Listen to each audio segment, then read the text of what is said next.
গণতন্ত্র উত্তরণে সরকারের প্রতি ইইউর পূর্ণ সমর্থন, সকল দলকে নির্বাচনী প্রক্রিয়ায় অংশ নেওয়ার আহ্বান।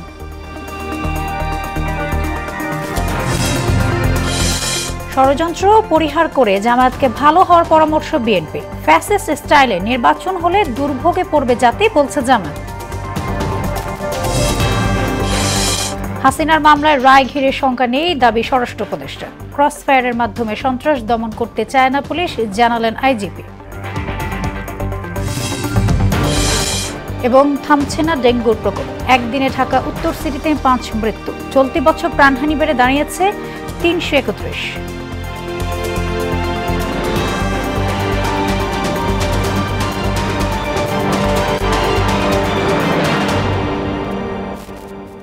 আসসালামু আলাইকুম, সবাইকে মোহনা সংবাদে স্বাগত। শুনছিলেন শিরোনাম, আর পুরোটা সংবাদ জুড়ে আছি আমি সোনিয়া ইসলাম। এবারে বিস্তারিত। অন্তর্বর্তী সরকারের অধীনে চলমান গণতান্ত্রিক উত্তরণের প্রক্রিয়াতে পূর্ণ সমর্থন জানিয়েছেন ইউরোপীয় ইউনিয়ন ইইউ। তারা দেশের নেতৃত্বের প্রতি আস্থা পুনর্ব্যক্ত করার পাশাপাশি প্রধান উপদেষ্টা অধ্যাপক ডক্টর মোহাম্মদ ইউনূসকে স্বাগত জানিয়েছে। একই সঙ্গে সব রাজনৈতিক দলকে গঠনমূলকভাবে নির্বাচনী প্রক্রিয়ার অংশ নিতে উৎসাহিত করেছে ইইউ।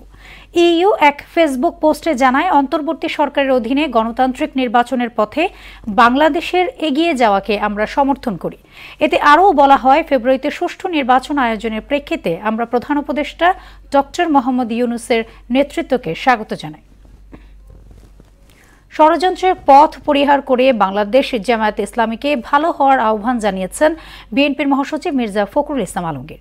আজ চাঁপাইনবাবগঞ্জ সরকারি কলেজ মাঠে বিএনপির সমাবেশে তিনি এই আহ্বান জানান। এ সময় তিনি আরও বলেন, বাংলাদেশের মানুষ জামায়াতকে ভোট দেবে না, কারণ তাদেরকে দেশের মানুষ বিশ্বাস করে না। আরও জানাচ্ছেন তাহসিন তারিন। চাঁপাইনবাবগঞ্জে বাঁচাও পদ্মা বাঁচাও দেশ, সবার আগে বাংলাদেশ স্লোগানকে সামনে রেখে গণসমাবেশের আয়োজন করে বিএনপি। এতে অংশ নিয়ে দলটির মহাসচিব মির্জা ফখরুল ইসলাম আলমগীর জামাতকে ভালো হওয়ার পরামর্শ দেন। এই নির্বাচনের কোনো বিকল্প নাই, কারণ এই নির্বাচন যত দেরি হচ্ছে বাংলাদেশ তো দুর্বল হয়ে যাচ্ছে। জনগণের সমর্থন ছাড়া কোন সরকারি সফলতার সঙ্গে দেশ চালাতে পারে না। তাই আমরা খুব পরিষ্কার করে বলছি, আপনারা ভালো হয়ে যান, ভালো হয়ে যান। এই নির্বাচনে অংশগ্রহণের জন্য প্রস্তুতি অনেক আগে দিয়ে কেন মানুষকে বোকা বানাচ্ছেন?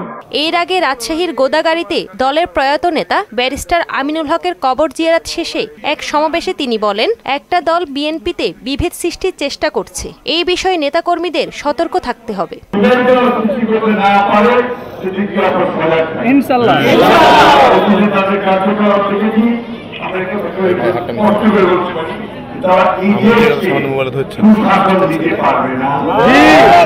এছাড়া চাঁপাইনবাবগঞ্জের মহানন্দা নদীর ওপর নির্মিত রাবার ড্যাম পরিদর্শন করেন মির্জা ফখরুল ইসলাম আলমগীর। আগামীতে পদ্মা তিস্তার পানি বন্টন ও ফারাক্কা ইস্যুতে গুরুত্ব দেওয়ার কথা বলেন তিনি। আমরা বাংলাদেশের এই অঞ্চলে বাস করি, এখানকার পুরো পানির বিশ্বাস, আমাদের সীমান্তে হত্যা এবং আমাদের আপনার ব্যালেন্স অফ ট্রেড ঠিক করা, এই জিনিসগুলোকে আমরা খুব বেশি গুরুত্ব দিই। প্রতিবেশীদের সঙ্গে ন্যায্যতার সম্পর্ক থাকলেও কারো দাদাগিরি সহ্য করা হবে না বলেও জানান বিএনপি মহাসচিব। যে আমাদের উপর দাদাগিরি এটা আমরা চাই যে আমাদের প্রতিবেশী দেশ তারা আমাদের ইচ্ছা করলেই তারা আমাদের সঙ্গে সম্পর্ক রাখতে পারে।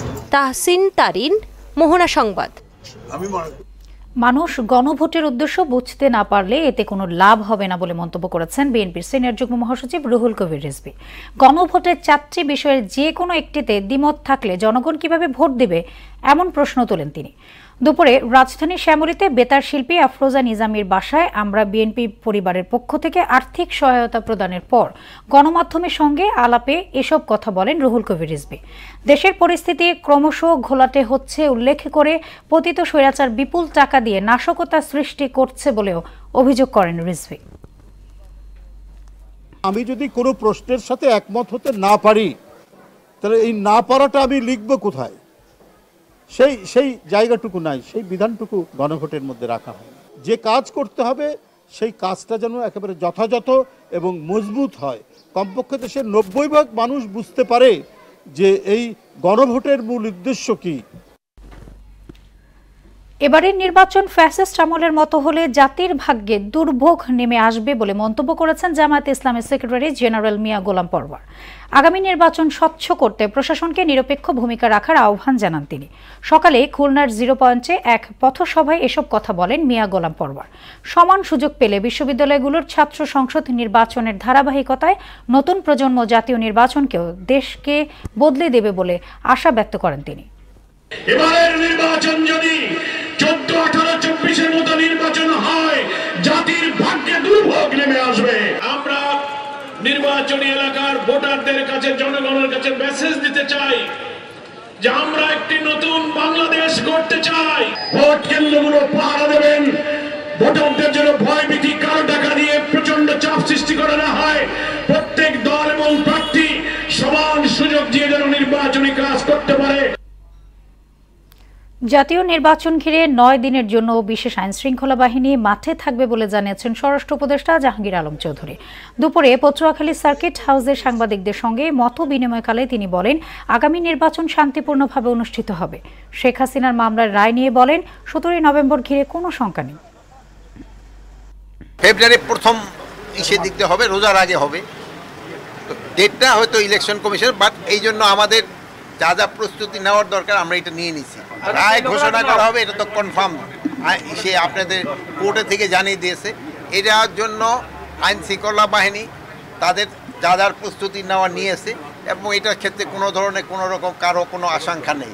এটা খুব ভালোভাবে হয়ে যাবে এবং আমাদের যার যার দায়িত্ব আমরা সবাই ভালোভাবে করতে পারবো। ক্রসফায়ার ও গুমের ভয় দেখিয়ে পুলিশ সন্ত্রাস দমন করতে চায় না বলে মন্তব্য করেছেন আইজিপি বাহারুল আলম। দুপুরে খুলনায় নির্বাচন উপলক্ষে পুলিশের প্রশিক্ষণ কার্যক্রম পরিদর্শন শেষে সাংবাদিকদের সঙ্গে মতবিনিময়কালে একথা বলেন তিনি। এ সময় তিনি আরও বলেন, আগামী জাতীয় নির্বাচন বানচালের চেষ্টা করে লাভ নেই, ভোট সুষ্ঠুভাবে সম্পন্ন হবে। সন্ত্রাসীরা যদি জানে যে ধরা পড়লে কিন্তু ক্রসফায়ার, ধরা পড়লে কিন্তু গুম, এই ভয় দিয়ে আমি সন্ত্রাস দমন করতে চাই না। আমি আমার রুলসের মধ্য দিয়ে আমি ধরা পড়লে তাকে 24 আওয়ার্সের মধ্যে কোর্টে পাঠাবো, আমি চার্জশিট দিব, ওইখানে বিচার হবে। ইন্টারিম গভর্নমেন্ট চাচ্ছেন যে এই ইলেকশন সবচাইতে নিউট্রাল, ফ্রি, ফেয়ার এবং উৎসবমুখর হবে। সেই জন্য আমাদের দায়িত্বটা আমরা যেন সবচাইতে ভালোভাবে পালন করতে পারি, সেজন্য আমরা নিজেরা প্রশিক্ষিত হচ্ছি। রংপুরের ব্যবসায়ী আশরাফুল হকের নৃশংস হত্যাকাণ্ডের পেছনে 10 লাখ টাকার ব্ল্যাকমেইল পরিকল্পনা ছিল বলে জানিয়েছেন র্যাব। সকালে এক ব্রিফিংয়ে সংস্থাটি জানায়, আশরাফুলের কাছ থেকে মোটা অঙ্কের টাকা হাতিয়ে নিতে শামীমাকে দিয়ে প্রেমের ফাঁদ ও ব্ল্যাকমেইল করে বন্ধু জরেজুল ইসলাম। যদিও পুলিশ বলছে ত্রিভুজ প্রেমের বলি হয়েছেন আশরাফুল। এদিকে শনিবার শনির আখড়ার বাসা থেকে নিহতের রক্তমাখা পোশাক সহ হত্যায় ব্যবহৃত একাধিক আলামত জব্দ করেছে আইনশৃঙ্খলা বাহিনী। আরো জানাচ্ছেন উষা ফেরদৌস। একসময় যে বন্ধুর ওপর ভরসা করেছিলেন আশরাফুল হক, বিশ্বাস করে অসুস্থ বাবাকে ফেলে ছুটে এসেছিলেন ঢাকায়, সেই হাতি হয়ে ওঠে মৃত্যু ফাঁদ। বন্ধুত্বের আড়ালে সাজানো হয় নির্মম হত্যার নীল নকশা, যার পরিণতি 26 টুকরো করে ড্রামে ভরা হয় তার মরদেহ। পরবর্তীতে উদ্ধার করা হয় হাইকোর্টের সামনে থেকে। হত্যা পরবর্তী 24 ঘন্টা বাসার ভেতর পরিকল্পনা চালানো হয় মরদেহ লুকানোর ক্ষেত্রে। ডিএমপি মিডিয়া সেন্টারের সংবাদ সম্মেলনে ডিবির অতিরিক্ত কমিশনার মোহাম্মদ শফিকুল ইসলাম জানান, গ্রেপ্তারের পর নিহতের বন্ধু জরেজুলের মুখে বেরিয়ে আসে এই নৃশংস ঘটনার বিস্তারিত তথ্য। যেটা একটা ত্রিভুজ প্রেমের কাহিনী। আসলে হত্যাকাণ্ডটা ঘটেছে এই প্রেম গঠিত সংকটে। এখানে জরেজুল ইসলাম নামে যে প্রধান আসামি, উনি মালয়েশিয়া প্রবাসী, উনি মালয়েশিয়া থাকে। মালয়েশিয়া থাকা অবস্থায় সোশ্যাল মিডিয়ার মাধ্যমে একটি অ্যাপসের মাধ্যমে প্রায় 3 বছর সামথিং আগে এই কুমিল্লার একজন শামীমা আক্তার কোহিনুর নামে এক মহিলার সঙ্গে তার পরিচয় হয়। এই ঘটনায় মাস্টারমাইন্ড হিসেবে প্রেমিকা শামীমাকে গ্রেপ্তার করেছে র্যাব। তার কাছ থেকে উদ্ধার করা হয়েছে ব্যবহৃত গুরুত্বপূর্ণ আলামত। পূর্ব পরিকল্পনা অনুযায়ী ভিকটিম আশরাফুলকে শামীমা মাল্টার শরবতের সাথে ঘুমের ওষুধ খাইয়ে হালকা অচেতন করে, যাতে বাইরে হতে জরেজ অন্তরঙ্গ মুহূর্তের ভিডিও ধারণ করলে আশরাফুল তা বুঝতে না পারে। পরবর্তীতে যখন একান্ত সময় কাটায় তখন জরেজ বাইরে হতে ভিডিও ধারণ করে থাকে। র‍্যাব জানায় 2 সন্তানের জননী এবং সৌদি প্রবাসীর স্ত্রী শামীমার সঙ্গে বিবাহ বহির্ভূত সম্পর্ক ছিল জরেজুলের। জরেজুল ও আশরাফুলের বন্ধুত্বের সূত্র ধরে সখ্যতা বাড়ে শামীমার সঙ্গেও। পরে মালয়েশিয়া প্রবাসী জরেজুল 10 লাখ টাকা হাতিয়ে নিতে প্রেমের ফাঁদ পেতে পরিকল্পিতভাবে হত্যা করে আশরাফুলকে। জরেজ শামীমাকে জানায় তার এক বন্ধুর প্রেমের ফাঁদে ফেলে ব্ল্যাকমেইলিংয়ের মাধ্যমে 10 লক্ষ টাকা আদায় করা সম্ভব, যা থেকে জরেজ 7 লক্ষ টাকা আর শামীমা 3 লক্ষ টাকা ভাগ করে নেবে। শুক্রবার আশরাফুলের বোন আঞ্জিনা বেগম বাদী হয়ে শাহবাগ থানায় হত্যা মামলা দায়ের করেন। উষা ফেরদৌস, মোহনা সংবাদ, ঢাকা। বিনিয়োগ ও কর্মসংস্থানের অভাবে বাড়ছে দারিদ্র্য। এছাড়া জিনিসপত্রের বাড়তি দাম, কর্মসংস্থানের অভাব এবং উচ্চ মূল্যস্ফীতিকে এর কারণ হিসেবে দেখছেন সমাজ বিশ্লেষকরা। আর এমন পরিস্থিতিতে সৃষ্ট খাদ্য নিরাপত্তাহীনতায় পর্যাপ্ত ও পুষ্টিকর খাবার পাচ্ছে না দরিদ্র শ্রেণী। ফলে তারা দীর্ঘমেয়াদে স্থায়ী পুষ্টিহীনতার শিকার হতে পারেন বলে আশঙ্কা করছেন অর্থনীতিবিদরা। অবস্থা উত্তরণে সমতা, ন্যায় বিচার, বৈষম্যহীনতা ও নাগরিক কল্যাণ নিশ্চিতের তাগিদও দেন তারা। শিহাবুদ্দিনের ক্যামেরায় উষা ফেরদৌসের 2 পর্বের ধারাবাহিকের প্রথম পর্ব আজ। 3 বছর ধরে উচ্চ মূল্যস্ফীতির কারণে মানুষের প্রকৃত আয় কমেছে। তাতে বিপুল সংখ্যক মানুষ দারিদ্র্য সীমার নিচে নেমে গেছে। বেসরকারি গবেষণা সংস্থা power and participation research centre পিপিআরসির সাম্প্রতিক এক জরিপ বলছে দেশে দারিদ্র্যের হার প্রায় 28%। খাইদাই মনে করো যে চলাফেরা করে এটা বই থাকলে ফির আবার মধ্যে অন্তপা করা না। বাজার অনুযায়ী এই ইনকাম দিয়ে সংসার চলে না। 5 টাকা ভাঙছি অন্তদারে 1 বস্তা ভাঙি 50 টাকা 60 টাকা। পিপিআরসির প্রতিবেদনে দেখা যায় শহরের একটি পরিবারের গড়ে মাসিক আয় 40,578 টাকা, খরচ হয় 44,961 টাকা। সরকারি হিসেবেও একটি পরিবারের গড় মাসিক আয় 32,685 টাকা, বিপরীতে ব্যয় 32,615 টাকা। মাস শেষে কপটদক্ষিণ ওই পরিবার। ইনকাম তো বাড়ছে না, যে ইনকামের মধ্যে চলা লাগে। আর দিন দিন যাচ্ছে সব দ্রব্য পণ্যের দাম বাড়ছে। জিনিসের দাম বাড়ছে মানে আমাদের মজুরি বাড়ে নাই। 400 টাকা কিতা আর সমস্যারে কিতা তো জান তো বাঁচানি লাগবো। কি করাম তো না চলে কি করাম কই যাম করম তো লাগবো। উচ্চ মূল্যস্ফীতির প্রভাবে দরিদ্র শ্রেণী আরো দরিদ্র হয়েছে। নিম্ন আয়ের অনেকেও দরিদ্র সীমার নিচে চলে গেছে। লাগে হলো 700, কাম করি পারি 500, তাহলে আরো 200 টাকা ঘাটতি, খুব কষ্ট আছে। শ্রমিক দেখা যায় ন্যায্য মূল্য যেটা বাড়ে তো না, কাজ তো নাই, আরো কমে।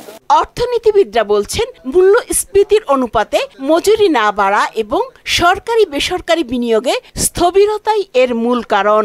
বাংলাদেশের দরিদ্র মানুষের সংখ্যা বাড়ছে, সেটা করোনার কনটেক্সটে, ইভেন বর্তমানে মূল্যস্ফীতিকে যদি তার সাথে যুক্ত করেন মূল্যস্ফীতির কারণে বাংলাদেশের মজুরির বাড়ার পরিমাণটা হচ্ছে 6% কাছাকাছি। তার মানে 3%, এই যে 3% পয়েন্ট বেশি। কি বেশি? মূল্যস্ফীতি বেশি। অতএব সেই মূল্যস্ফীতি আপনার আয় যতটুকু করেন সেটা কেউ কি করছে? খেয়ে ফেলছে। অতএব সেই দেশে তখন দরিদ্রতা, পভার্টি রিডাকশন করা, কমানোটা অনেক কষ্টসাধ্য। অন্তর্ভুক্তিমূলক প্রবৃদ্ধি, বৈষম্যহীন বন্টন ও অর্থনৈতিক কর্মকাণ্ড বাড়িয়ে দারিদ্র্য কমিয়ে আনার তাগিদ দেন এই অর্থনীতিবিদ। কর্মসংস্থান সংকুচিত হওয়ার কারণেও মানুষ কিন্তু কাজ পায় না, তখন দরিদ্রের সংখ্যা বাড়ে। উষা ফেরদৌস, মোহনা সংবাদ, ঢাকা। ডেঙ্গুতে গেল 24 ঘন্টায় আরও 5 জনের মৃত্যু হয়েছে। এ নিয়ে চলতি বছর এখন পর্যন্ত মশাবাহিত রোগটিতে মৃতের সংখ্যা বেড়ে 331 জনে দাঁড়িয়েছে। এছাড়াও গত একদিনে ডেঙ্গু নিয়ে নতুন করে 792 জন হাসপাতালে ভর্তি হয়েছে। আজ স্বাস্থ্য অধিদপ্তরের প্রতিবেদনে তথ্য জানানো হয়েছে। স্বাস্থ্য অধিদপ্তর জানিয়েছে গত 24 ঘন্টায় ডেঙ্গুতে মৃত 5 জনই ঢাকা উত্তর সিটি কর্পোরেশনের বাসিন্দা। অন্যদিকে গত একদিনে ঢাকা উত্তর সিটিতে সবচেয়ে বেশি 226 জন ডেঙ্গু রোগী হাসপাতালে ভর্তি হয়েছে। প্রতিবন্ধীদের বোঝা না ভেবে তাদের প্রতি দৃষ্টি দিতে সরকারের প্রতি আহ্বান জানিয়েছে জাতীয় দৃষ্টি প্রতিবন্ধী সংস্থা। শনিবার রাজশাহীতে সংগঠনটির এক সাধারণ সভা ও প্রতিবন্ধীদের মাঝে আর্থিক সহায়তা প্রদান অনুষ্ঠানে একথা বলেন বক্তারা। দৃষ্টি প্রতিবন্ধীদের ভাতা বাড়ানো, চাকরির ব্যবস্থা সহ বিভিন্ন দাবি তুলে ধরেন তারা। এতে উপস্থিত ছিলেন ঢাকা আইনজীবী সমিতির সভাপতি খোরশেদ মিয়া আলম। ঢাকা ১৬ আসনে ধানের শেষ মনোনীত প্রার্থী ও ঢাকা মহানগর উত্তর বিএনপির আহ্বায়ক আমিনুল হকের মানবিক উদ্যোগে উপকৃত হচ্ছেন হাজারো মানুষ। বিগত ৩ মাসেরও বেশি সময় ধরে সপ্তাহের প্রতি শনিবার রূপনগর ও পল্লবীর বিভিন্ন ওয়ার্ডে সুবিধা বঞ্চিত গরিব অসহায় মানুষকে বিশেষজ্ঞ চিকিৎসকের তত্ত্বাবধানে বিনামূল্যে চিকিৎসা সেবা ও ঔষধ বিতরণ করে আসছেন তিনি। আমিনুল হকের এই মানবিক উদ্যোগে খুশি এলাকাবাসী। নোয়াখালী ৫ আসনের বিএনপি মনোনীত প্রার্থী মোহাম্মদ ফখরুল ইসলাম কবিরহাট বাজারে নির্বাচনী সমাবেশ করেছে। শনিবার বিকেলে কবিরহাট 0 পয়েন্টে এই সমাবেশ অনুষ্ঠিত হয়। সমাবেশকে ঘিরে দুপুর থেকে উপজেলার বিভিন্ন ইউনিয়ন থেকে সমাবেশের স্থলে আসতে থাকে দলের নেতাকর্মীরা। নোয়াখালী জেলা বিএনপির সদস্য কামরুল হুদা চৌধুরী লিটনের সভাপতিত্বে ও মোস্তাফিজুর রহমান মঞ্জুর সঞ্চালনায় প্রধান অতিথি হিসেবে বক্তব্য রাখেন জেলা বিএনপির আহ্বায়ক মাহবুবুল আলমগীর আলোক। তারা অদৃশ্য শক্তি, তারা পালিয়ে গেছে, কিন্তু তাদের ল্যাব রেখে গেছে।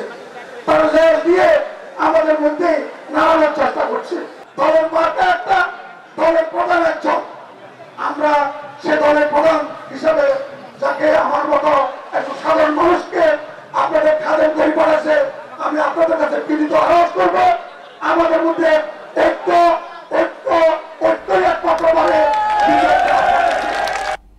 খেলার খবর ফুটবল।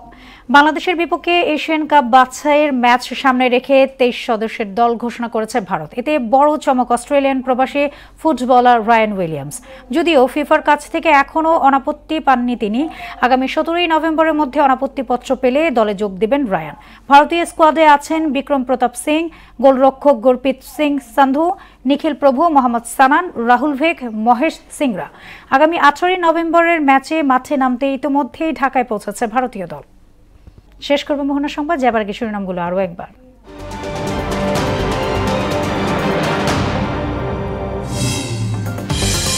গণতন্ত্রের উত্তরণে সরকারের প্রতি ইইউর পূর্ণ সমর্থন, সকল দলকে নির্বাচনী প্রক্রিয়ায় অংশ নেওয়ার আহ্বান।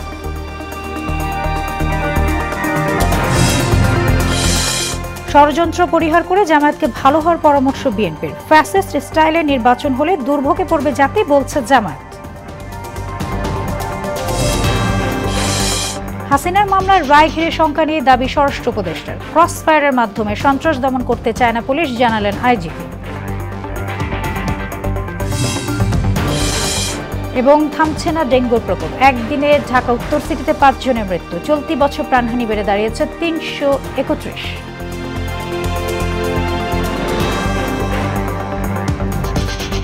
এই ছিল মোহনা সংবাদে। পরবর্তী সংবাদ রাত 12টায়। মোহনার সবশেষ খবর জানতে ভিজিট করুন www.mona.tv। সংবাদ দেখতে পারেন ফেসবুক, ইউটিউবে। এতক্ষণ সঙ্গে থাকার জন্য ধন্যবাদ সবাইকে।